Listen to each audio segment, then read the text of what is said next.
Hello everybody and welcome back. This is Not a Pro Gardener here, and today we're going to be direct seeding with the Haas garden seeder in our raised beds. Now it's going to be probably the first time I've ever done this, but let me tell you the reasoning behind why we direct seed.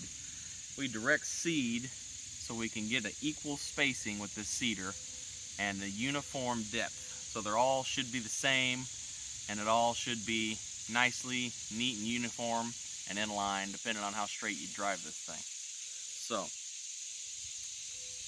we terminated all the stuff that we had in this raised bed, and we let it sit for a couple days to see if any more seeds would germinate after a rain. And so we weeded this, so it should be pretty fresh. Now this is a fall planting, so we're going to be planting these in the fall. These carrots, I've grown them in the winter, through the winter before, and so I know they can handle the cold. So another addition to this bed we're going to put in is I think we're going to try to rake in some spinach seed, or I might just make a few lines with this cedar too, just to see what works better. But that's kind of going to be my cover crop, I'm thinking. That spinach.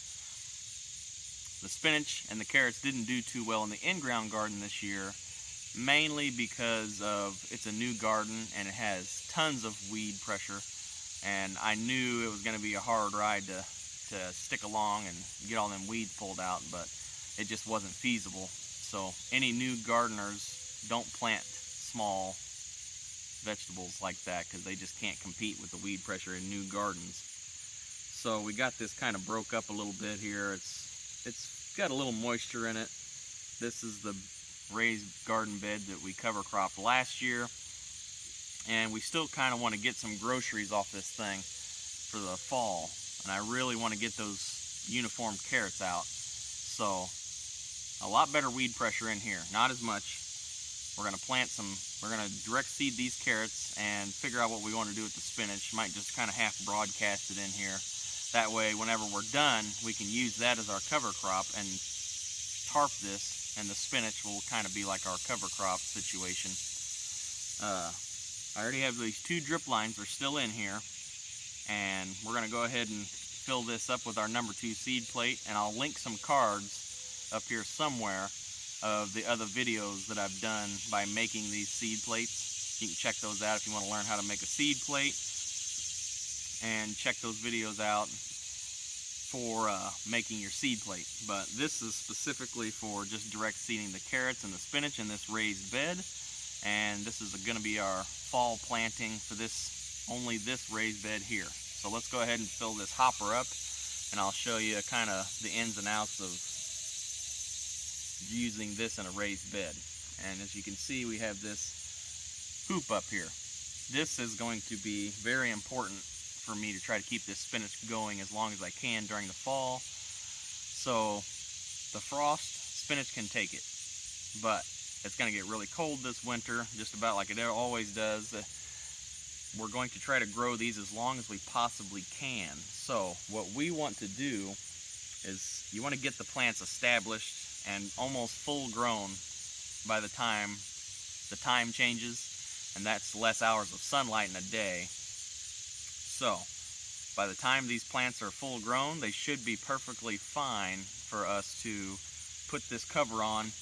If we have frost coming, we'll just put some plastic over. And I also have a row cover that I could put over inside this hoop too, so it'd be like a double protection, just so I can try to grow this through the winter. And I hope you stick with me, because I really wanted to do this experiment, so I'm pretty excited about this one.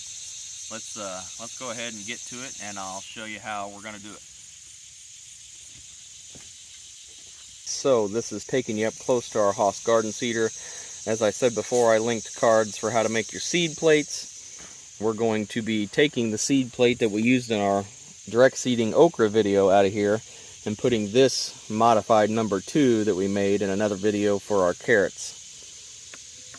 So these are our carrot seed. It is the Dragoon organic pelleted carrot seed.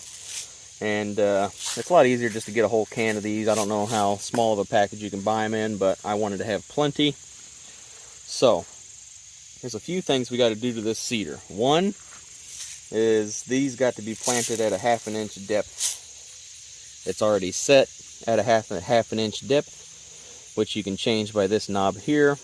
But this cover, mostly I just keep it off, but in my opinion, it's nice to have this in case it rains or dirt gets blowed in there. It can kind of help keep stuff out of there you do not want in there. And during transporting, let's say I put these seeds in here and I got to go all the way up to the shed to empty it out into the can of seeds, I can just put this back on and I won't have no worries about my seeds spilling out everywhere. So there's a few benefits to having this cover. So what we're going to do is we're just going to take this wing nut off. Like in every other time you're going to change the seed plate out, you take your brush out, and we're just going to take this whole thing off, grab the cone spacer with it. We're going to take this guy out of here. I'm going to put this back down here. It's got 2 positive stops in there. And then make sure your hole's lined up. You know, take your number 2 seed plate that you're going to change it to. We're going to just stick it on there like that. Cone spacer. Then we're going to grab the brush. And we're just going to slightly snug it up to it, because that brush is not supposed to be over tightened. You just want it to be just sitting on there enough to brush the excess seeds off. Okay, so now we're just going to dump the seeds in there.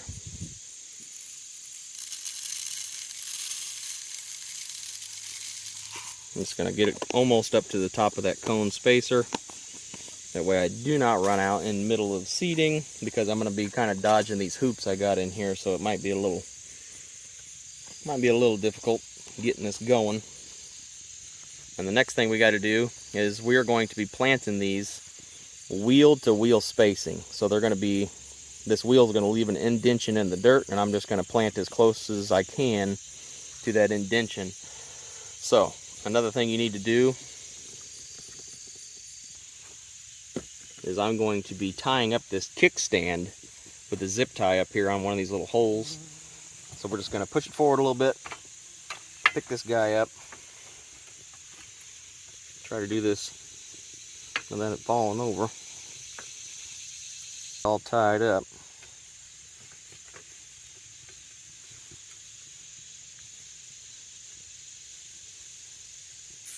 So now that you got it tied up, this kickstand, it usually drags behind. If you're going to plant wheel to wheel spacing, you need to tie this up. Otherwise, it's just going to mess up your seeds. So we got everything set. Now you're wondering, what am I going to do about this spacing in here? Well, I am probably just going to put spinach in here and try to rake it in. Or I might just make a line with my finger and direct seed the last few carrots in there just to kind of fill it in. But it's not that big of a deal. I'm just looking to get a couple bushels of carrots, maybe would be nice for the winter. So let's go ahead and start direct seeding.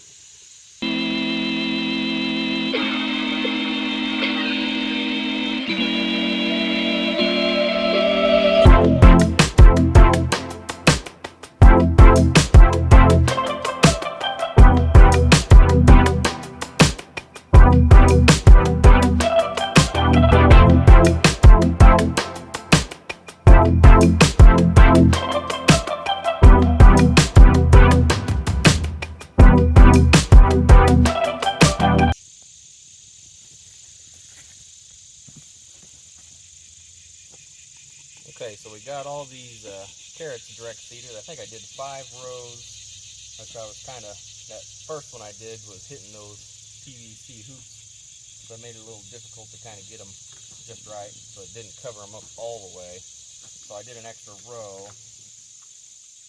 What I'm going to do is just empty this seed out. We're going to have some extra carrots growing somewhere. So I'm just going to empty this out, just brush out first, get all the seeds out of there.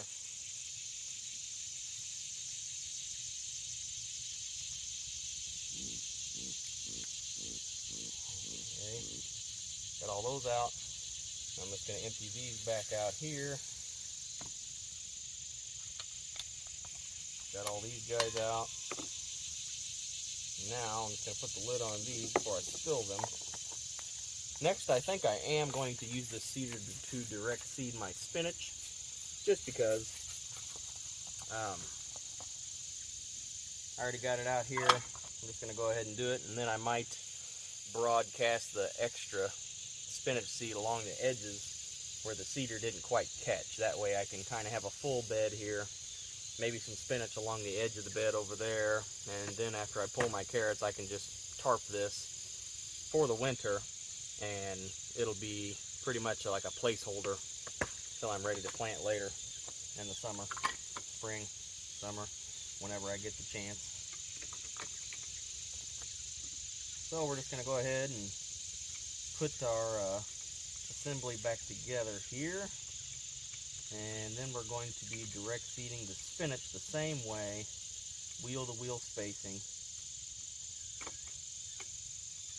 This Bloomsdale spinach from Hoss Tools is where I got this. It's some really good stuff. Oh, forgot my phone spacer.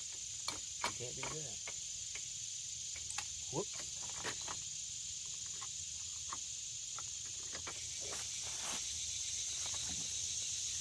Alright, so we got this direct seeded. Now we just got to broadcast the edges here with that spinach, and we're going to kind of just rake it in, just to kind of fill in some spots here that the seeder quite couldn't get because its wheel spacing kept it out to about here. So, carrots, spinach, we're going to be showing you, hopefully along the way, if the soil temp gets too hot, we're just going to put our shade cloth on it.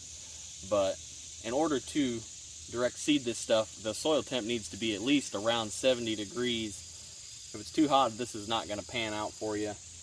And after you get this stuff direct seeded, like the carrot seed that has the clay coating, you need to water them in until they come up. So every morning and evening I'll be out here watering these in to make sure they have adequate moisture in order to break that clay off and to germinate, which is a big deal because if you do not have enough moisture, you're probably going to have spotty germination. And there's many different ways to do this, but it's easier for me to just do this little spot like this with the hand water and just water it by hand. You know, most places will cover their carrot seeds with like a tarp and water it and then cover it with a tarp, and that will hold your moisture in until you are ready to come out every morning and check it to make sure they ain't germinated, because after they germinate you need to pull that tarp off to keep the light to them, because if you leave the tarp on too long it'll get them leggy and then you'll have to start all over. So it's easier for me just to water this little spot in and not have to worry about it. But that's the main thing, is moisture and soil temp around 70 degrees, and the moisture, you definitely have to water it just about twice a day. And if it's really hot, maybe even more than that, or like I'm going to do is I'm probably going to put the shade cloth over this just to kind of keep it shaded out and keep the soil temp down. Even though my weather here has started to wind down, so I think it's okay that we're starting to do this. So I think we'll be okay, but if it does get hot, I do have a plan. Always have a plan. So this is Not a Pro Gardener here. Don't forget to like, share, subscribe, and I'll see you next time out here in the garden. Have a great day.